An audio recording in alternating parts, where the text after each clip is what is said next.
유명한 독일의 철학자 마르틴 부버가 쓴 책 중에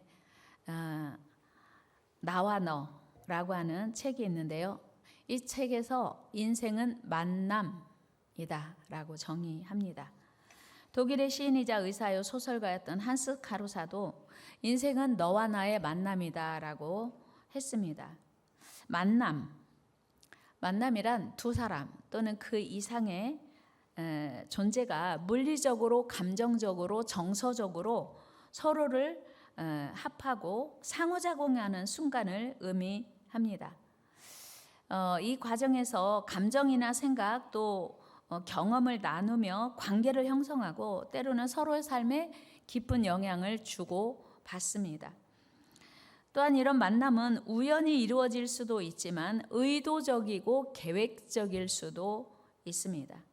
또한 만남은 그 자체로 삶의 중요한 부분을 차지하고 사람들에게 새로운 통찰이나 변화를 가져다 주기도 합니다. 성경에는 수많은 만남의 이야기들이 기록되어 있습니다. 하나님이 아브라함을 부르셨습니다. 아브라함이 하나님의 부르심에 응답했어요. 하나님이 아브라함이 하나님과 만났습니다. 하나님과 모세가 만났고요.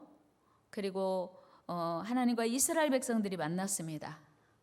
사울 왕이 다윗을 만났고요.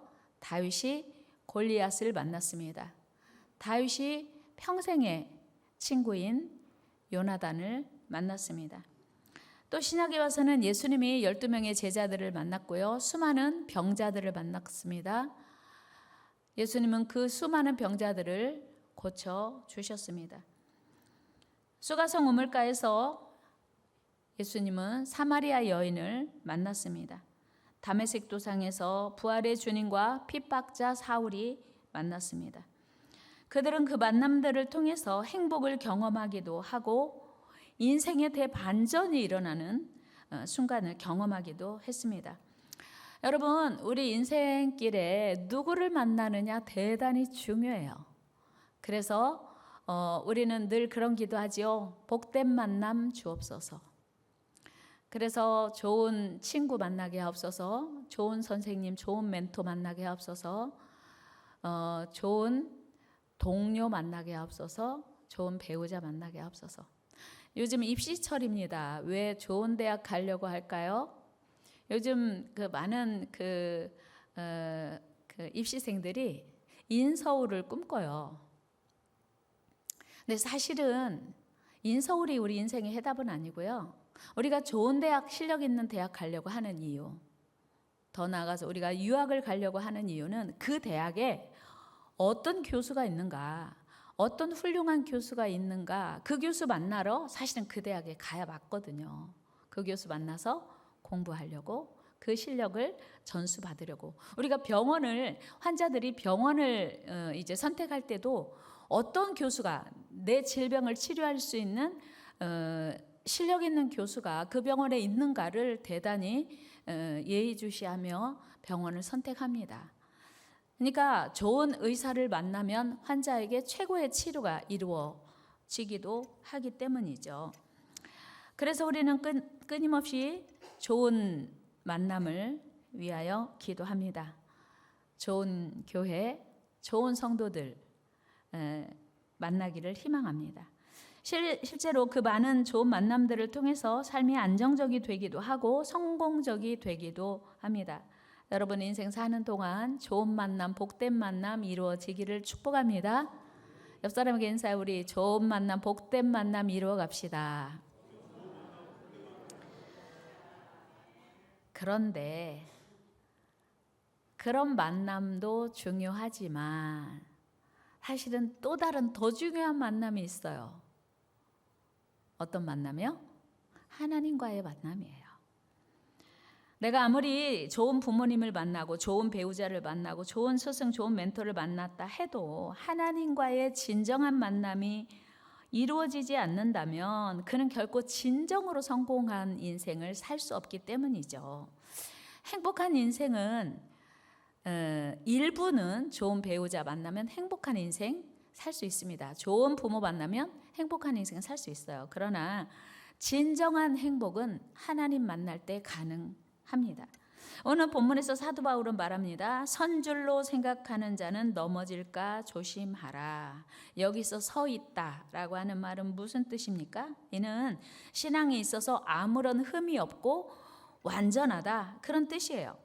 실제로 고린도 교회 성도들은 하나님에 대한 지식과 그 율법을 지키는 행위에 있어서 무한한 자만심을 가지고 있었습니다. 마치 사도 바울이 나 완전해, 나 율법 다 지켰어, 내가 하나님의 뜻대로 잘 살고 있어 라고 자기는 흠이 없는 완전한 바리새인이요, 하나님을 정말로 사랑하는 신앙인이라고, 완벽한 신앙인이라고 자부하고 있었습니다. 그래서 사도 바울은 스스로를 무흠한 신앙인이라고 여겼습니다. 바울의 고백을 한번 우리 읽어봅니다. 13장 20절에 이렇게 기록하고 있어요. 시작. 지혜로운 자와 동행하면 지혜를 얻고 미련한 자와 사귀면 해를 받느니라. 아멘. 유유상종한다는 말이 우리말에도 있죠. 그러니까 내가 누구를 만나는가, 누구와 일상생활을 많이 하는가에 따라 내가 만나는 사람이 그 사람인 거예요. 그러니까 우리 사회에도 보면 왜 우리가 주류 사회에 들어가려고 애를 쓰냐면 거기에 가면요, 그 분야의 탑들이 있기 때문이거든요. 근데 성경에도 있어요. 지혜로운 자와 동행하면 지혜를 얻고 미련한 자와 동행하면 해를 받는다는 거예요. 그래서 우리는 지혜로운 자와 늘 동행하기를 힘써야 되는데요. 그 지혜로운 자와 힘쓰기 위해서 우리가 성경에서 뭐라고 말하고 있는지를 오늘 여러분들에게 전해드리려고 하는데요. 사도 바울은 자기가 지혜로운 자라고 생각했어요. 자기는 흠이 없다고 생각했어요. 자기는 부족한 게 없다고 생각했거든요, 스스로. 빌립보서 3장 5절 6절 말씀 보면 나는 8일 만에 할례를 받고 이스라엘 족속이요 베냐민 지파요 히브리인 중에 히브리인이요 율법으로는 바리새인이요 열심으로는 교회를 박해하고 율법의 의로는 흠이 없는 자라. 아멘. 자신만만한 바울의 그 고백이 느껴지시나요? 나 부족한 거 없어, 나 말씀대로 다 살았어, 나 정도면 괜찮은 거 아니야? 이런 자부심을 가지고 살았어요. 그런데 그렇게 자신만만했던 사도 바울이 다메섹 도상에서 부활의 주님을 만난 이후에 자기 정체성이, 자기가 그동안 가지고 있었던 확립했던 정체성이 와르르 무너졌어요. 왜요? 하나님의 평가는 자기가 생각하고 있는 거하고 너무 다르기 때문이었어요. 우리 사도행전 9장 5절 같이 읽어볼까요? 시작. 대답하되 주여 누구시니까? 이르시되 나는 네가 박해하는 예수라. 아멘. 바울은 자기 스스로 나는 무흠한 완벽한 신앙인이야 라고 생각했는데 주님이 말씀하시기를 너는 박해자야 라고 말하는 거예요. 그러니까 이게 뭐야? 내가 생각하는 나와 하나님이 생각하는 나가 기준이 전혀 다르네. 이걸 확인한 거예요. 얼마나 당황스러웠을까요?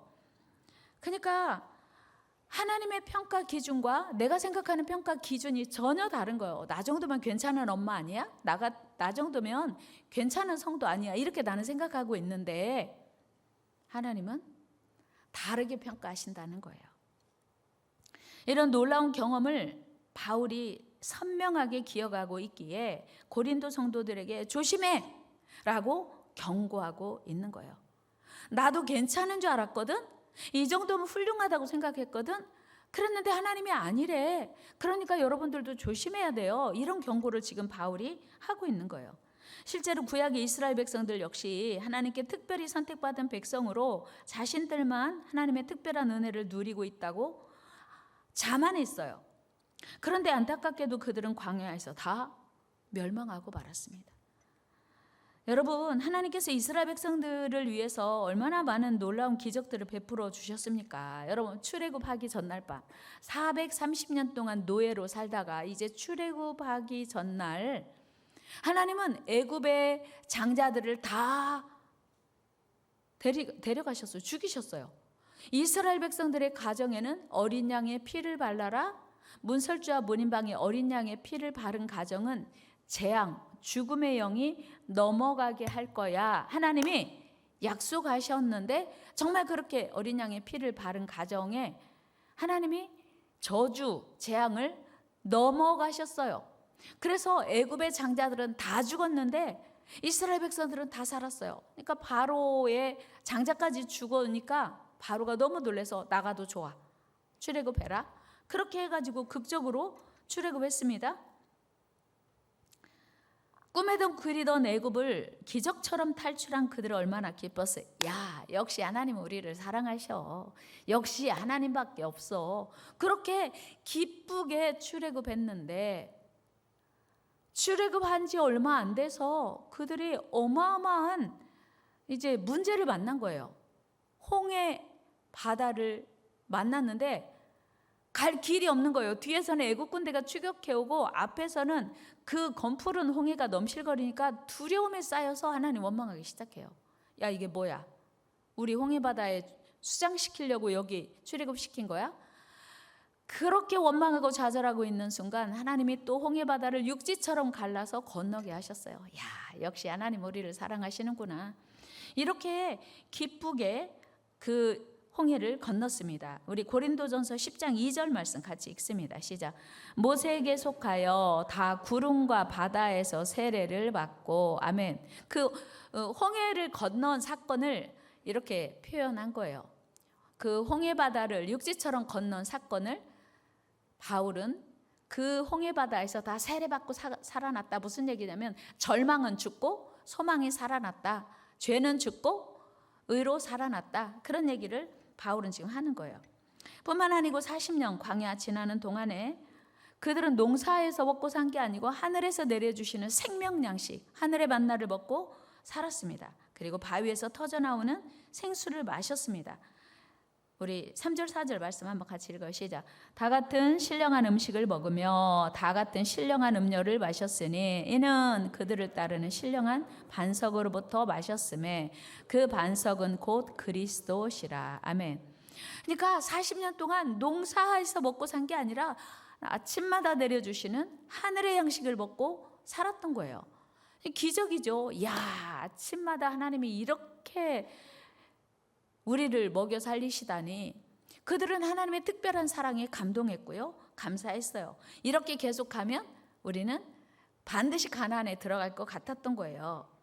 그러나 그 놀라운 기적을 체험했다고 해서 그들을 다 기뻐하시는 건 아니었다는 사실이에요. 안타깝게도 그들은 하나님이 약속하신 가나안에 들어가지 못하고 광야에서 다 죽었어요. 우리 10장 5절 같이 한번 읽어요. 시작. 그러나 그들의 다수를 하나님이 기뻐하지 아니하셨으므로 그들이 광야에서. 여러분, 하나님이 출애굽하라고 해서 했어요. 가나안 보내주시겠다고 했어요. 그런데 출애굽 1세 되는 광야에서 다 죽었어요. 여호수아와 갈렙 외에는. 무슨 일이에요? 아하, 기적을 경험했다고 해서 하나님이 그 자체로 우리를 기뻐하시는 건 아니구나.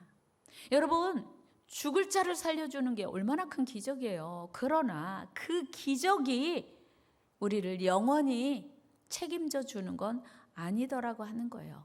출애굽했다고 해서, 예수 믿기 시작했다고 해서 이제부터 내 맘대로 살고 방심해도 하나님이 기뻐하시는 것은 아니라고 하는 사실을 이스라엘 백성들이 우리에게 보여줘요. 가르쳐 주는 거예요. 모세가 이스라엘 백성들을 데리고 가는 내내 이스라엘 백성들이 자꾸 요동치니까 이스라엘 백성들을 하나님이 기뻐하실 수가 없었던 거예요. 그들은 하나님의 전적인 은혜, 놀라운 기적과 사랑을 입었음에도 불구하고 하나님 앞에 겸손하게 하나님을 사랑하며 섬기지 못했어요. 하나님을 사모하지 못했습니다. 자꾸만 또 다른 거, 하나님의 또 다른 우상, 하나님의 또 다른 것을 사모했기 때문이에요. 그리고 하나님께 받은 은혜를 당연하게 여겼기 때문이에요. 여러분, 오늘 우리가 이 자리에 있는 거 당연한 거 아닙니다. 하나님의 은혜인 줄로 믿습니다. 이걸 당연하게 생각하면요, 우리 삶에 하나님에 대한 갈망이 없어요. 감사가 없어요. 그뿐 아닙니다. 이후에 하나님 앞에 교만했던 남유다 백성들은 바벨론의 포로가 되어서 끌려가는 수치와 모욕을 당합니다. 여러분, 예수 믿기 시작했다고 해서 그것이 끝이 아니에요. 다가 아니에요. 점점 더 잘 믿어야 돼요. 같이요. 점점 더 잘 믿읍시다. 점점 더 잘 믿읍시다.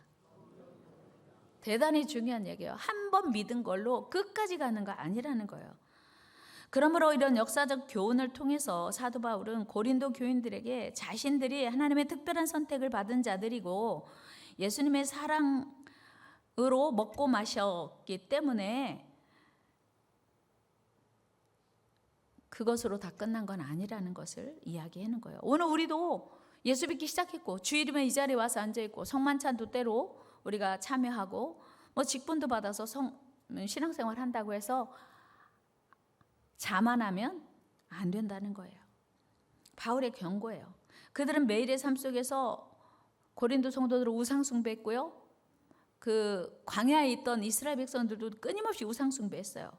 하나님 말고 그들은 간음했고요. 그들은 하나님을 원망했어요. 하나님을 신뢰하지 못했어요. 순간순간 그들은 넘어졌고 그들은 교만했습니다.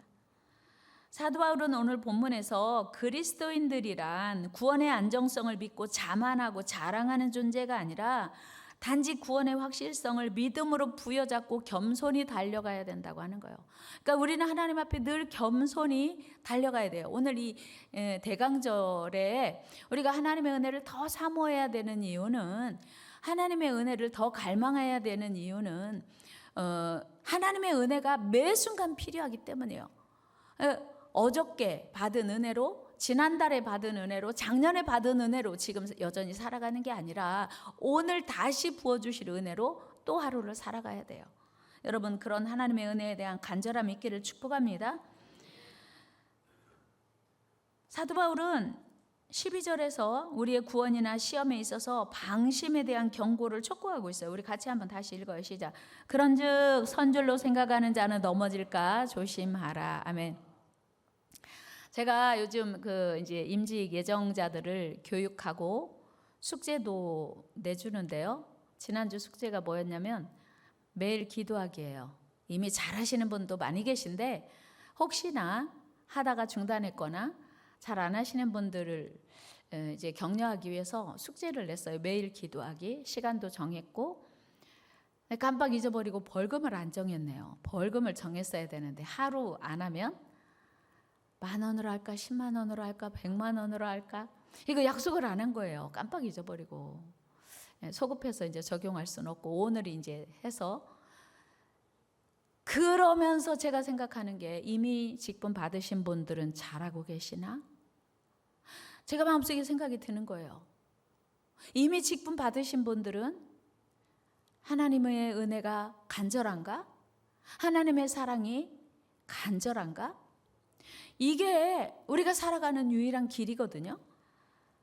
여러분, 하나님의 사랑을 갈망하지 않는 것은 방심이고요, 교만이고요. 이게 바로 넘어질 수 있다는 사실이에요. 바울은 오늘 본문에서 선줄로 생각하는 자는 넘어질까 조심하라는 말로 영적 긴장을 경고합니다. 사단이는요, 틈만 나면 우리를 공격합니다. 여러분, 사단의 공격 앞에 무너지지 않고 견고히 서기 위해서 필요한 것이 무엇입니까? 그것은 바로 완전하신 하나님을 붙드는 일이에요.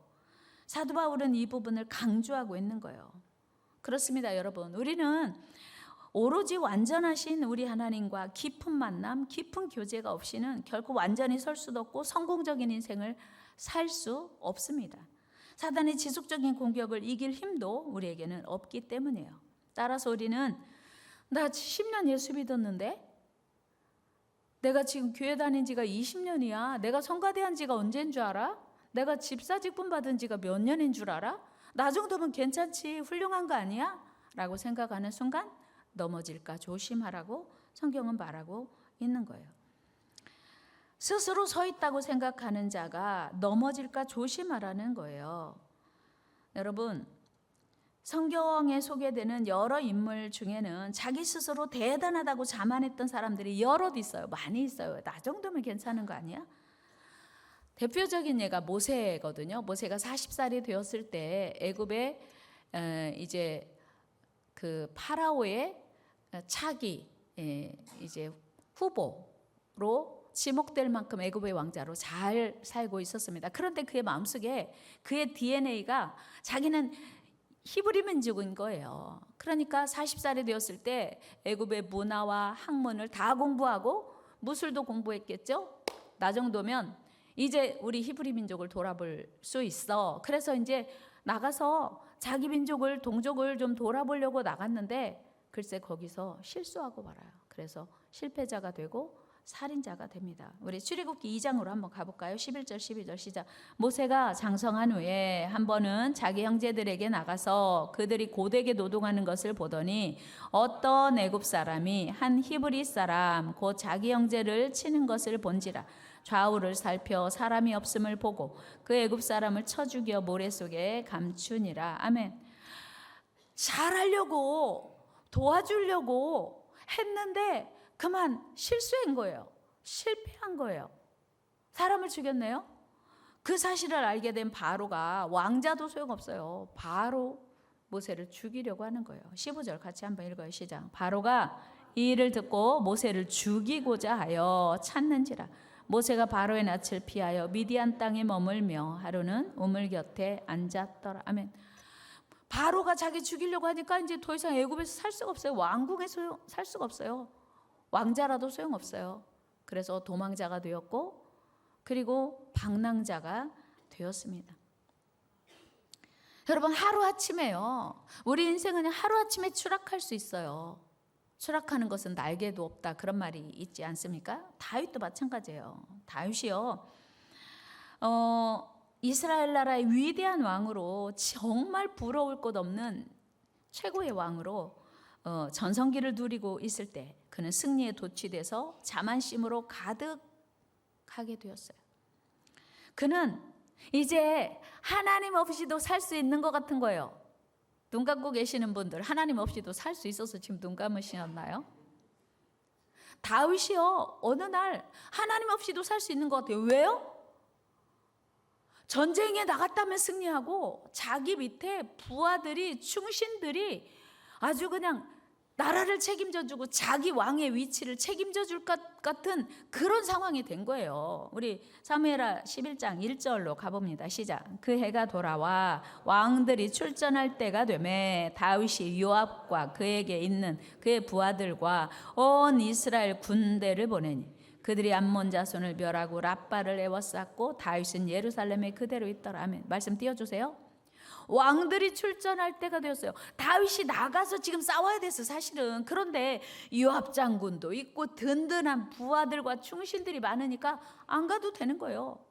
하나님은 안 도와주셔도 돼요. 우리 충신들이 많이 있거든요. 그리고 안 나간 어느 날 옥상을 거닐다가 목욕하는 여인, 이름도 바세바야. 베스바. 목욕하는 여인을 우연히 훔쳐보게 됐네요. 데려와. 그리고 그를 취하게 됐어요. 순간이에요. 사람은 순간. 그리고 방심하는 순간 죄가 들어오는 거예요. 죄의 유혹이 들어오는 거예요.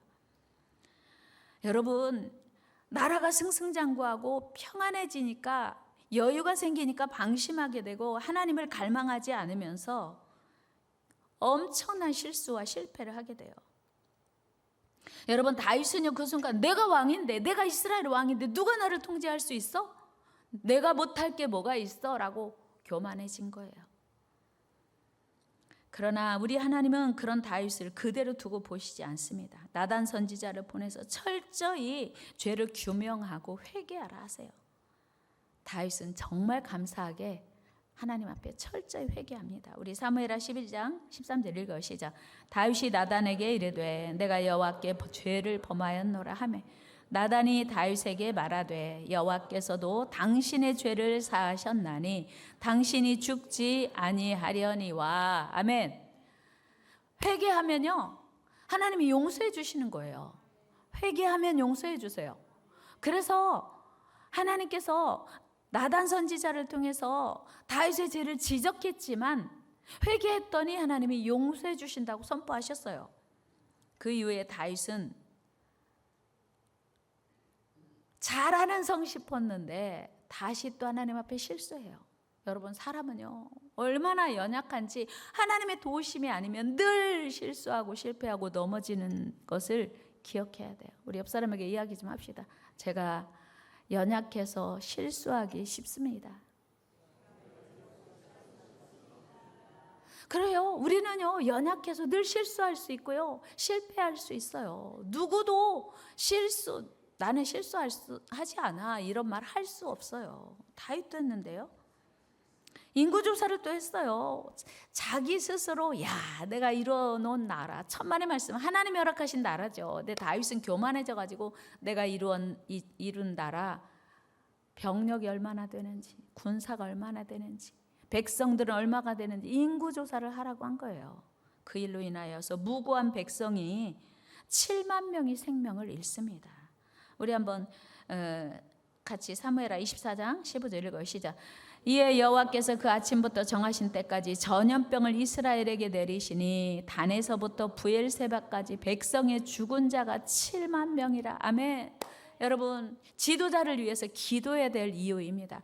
한 사람의 지도자의 잘못된 선택으로 7만 명, 무고한 백성 7만 명이 희생당한 거예요. 우리 기도 많이 합시다.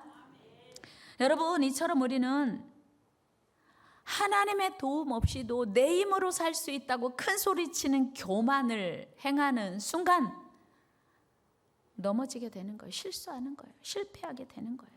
그래서 우리는 완전하신 하나님과 깊은 만남, 깊은 교제가 필요합니다. 우리 힘으로는 완전히 설 수도 없고 성공할 수도 없기 때문이에요. 우리 하나님 앞에 늘 겸손하고 조심합시다. 하나님 앞에 조심하고 겸손합시다. 다윗은 이 엄청난 시련을 겪고 난 이후에야 비로소 하나님 앞에 겸손하게 서게 되었습니다. 그 이후로 다윗은 늘 하나님 앞에 겸손하게 나아가서 하나님의 긍휼을 구해요. 사람은 누구나 실수할 수 있고 실패할 수 있습니다. 그러나 문제는 그 실패의 자리에서 자세예요. 다윗이 그 엄청난 실수 이후에 더 이상 자신의 힘이나 능력이 아닌 여호와 하나님만 의지했고 하나님만 자신의 도움이 되기를 갈망합니다. 시편 30편 10절 읽어요. 시작. 여호와여 들으시고 내게 은혜를 베푸소서. 여호와여 나를 돕는 자가 되소서 하였나이다. 아멘. 이제는 더 이상 군대가 나를 돕는 게 아니라, 병거가 나를 돕는 게 아니라, 병사가 나를 돕는 게 아니라, 병력이 아니라 여호와여 나를 돕는 자가 되소서. 다 같이 여호와여 나를 돕는 자가 되소서. 이 믿음의 고백이 우리 일생 끝나는 날까지 계속되기를 축복합니다. 다윗은요 실수를 딛고 다시 일어섰는데요, 그 비결은 뭐냐면 하나님을 자기의 도움으로 삼았다는 거예요. 다윗이 넘어졌을 때 하나님으로 다시 서기를 갈망하며 이스라엘의 진정한 왕 되신 하나님, 그분 앞에 나아갔던 거예요. 우리는 넘어졌을 때가 중요해요. 넘어졌다고 생각했을 때 낙심하지 말고 하나님께 넘어져야 돼요. 같이 우리는 넘어져도 하나님 앞에 넘어집시다. 아멘. 하나님 앞에 넘어져야 돼요. 어떻게 됐습니까? 다윗의 결말이요 너무 아름답고 복돼요. 하나님으로만 도움을 삼기로 결단한 다윗의 일생을 하나님이 이렇게 복 주셨는데요. 마태복음 1장 1절이에요. 같이 읽어요. 시작. 아브라함과 다윗의 자손 예수 그리스도의 계보라. 아멘. 이보다 더 멋진 말이 어디가 있어요. 믿음의 조상 아브라함을 이어서 다윗 가문에 예수 그리스도가 오신 거예요. 제가 12월 기도회를 시작하면서 첫날에 이 말씀 읽었어요. 믿음의 명문 가문 세우게 하옵소서. 자녀들이 자랑스러워하는 선대가 되게 하옵소서. 이 기도 지금 우리 계속하고 있습니다. 여러분, 여러분으로 시작한 여러분들의 가문이 지난 건 어떻게 할 수 없어요. 내 마음에 안 들어도 바꿀 수 없으나 나로부터 시작된 우리의 가문이 하나님이 책임지시고 축복하는 믿음의 명문 가문 되기를 축복합니다. 아브라함과 다윗의 자손 예수 그리스도의 계보라. 이보다 더 자랑스러운 축복의 말씀이 어디가 있습니까? 여러분, 이런 은혜 받기를 축복합니다. 오늘 본문의 사도 바울도 그 교만과 자만을 모두 던져버리고 난 후에 진정으로 하나님께서 세우신 이방인의 사도로 땅끝까지 복음 전하는 그 사명을 감당하기 위해 달려갈 수 있었습니다. 여러분, 우리는 연약하여 늘 넘어져요. 늘 실수할 수 있습니다. 여러분, 한 해를 마무리하는 이 성탄의 계절에 온 세상의 왕 되신 예수 그리스도를 기다리는 이 대림절에 우리 삶의 진정한 승리, 완전한 승리로 이끄실 주 예수님과의 동행을 더욱 사모하고 갈망해야 되는 이유입니다. 여러분, 예수님의 이름이 뭔지 아세요? 예수님의 이름이 첫째는 예수예요. 예수. 자기 백성을 저들의 죄에서 구원할 자. 두 번째 이름은 임마누엘인데, 임마누엘은 마태복음 1장 23절에 이렇게 표현하고 있어요. 같이 읽어요. 시작. 보라, 처녀가 잉태하여 아들을 낳을 것이요 그의 이름은 임마누엘이라 하리라 하셨으니. 아멘. 하나님이 우리와 늘 함께, 연약한 우리와, 쓰러지기 쉽고 넘어지기 쉽고 실수하기 쉽고 실패하기 쉬운 우리와 함께 하신다가 예수님의 이름이에요. 임마누엘. 이 은혜가 여러분들의 삶에 계속되기를 축복합니다. 옆 사람과 인사, 우리 넘어지지 맙시다. 넘어질까 조심합시다. 넘어졌으면 예수님과 다시 일어섭시다.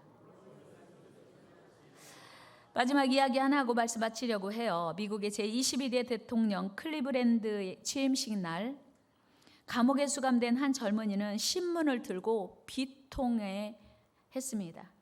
30년 전 어느 주일 저녁 두 젊은이가 방탕하게 살기로 작정을 하고 도박장으로 향하던 길이었습니다. 도박장으로 가는 길에 길 옆에 작은 교회가 있었고 그 교회 게시판에 그날 저녁 목사님의 설교 제목이 기록되어 있었습니다. 그 설교 제목이 무엇이었냐면 죄의 싹슨 사망. 죄를 심으면 사망을 거둔다는 말이었어요. 그 순간 한 젊은이가, 야, 우리 도박장 가기로 했는데 오늘 교회 가서 예배드리자. 여기 가면 안 될 것 같아. 그리고 그 청년은 교회로 들어가서 예배를 드리고 새로운 인생 살게 됐어요. 그런데 다른 한 청년 친구는, 야, 우리가 도박장에 가기로 한번 약속을 했으면, 남자가 한번 하기로 했으면 끝까지 해야지. 그리고 난 도박장 갈 거야. 안녕? 하고 헤어졌어요. 그리고 그 친구는 도박장으로 갔어요. 그리고 30년이 된 후에 이 친구는 미국의 제22대 대통령이 되어서 취임하게 된 거예요. 그 소식이 신문에 대서특필된 것을 감옥에 있는 다른 친구가 본 거예요. 그날 내가 그 친구를 따라서 교회 갔다라면 어떻게 되었을까? 통한의 눈물을 흘리게 되었다고 하는 거예요. 클리브랜드는 그 이후에 24대 대통령이 되기도 했습니다. 미국의 대통령을 2번이나 한 거예요. 사랑하는 여러분, 우리는 매 순간 주님을 선택해야 합니다. 우린 연약하여 넘어지기 쉽기 때문이에요. 능력의 주님만이 우리를 다시 일으키시고 영원히 세우는 줄로 믿습니다. 기도하겠습니다.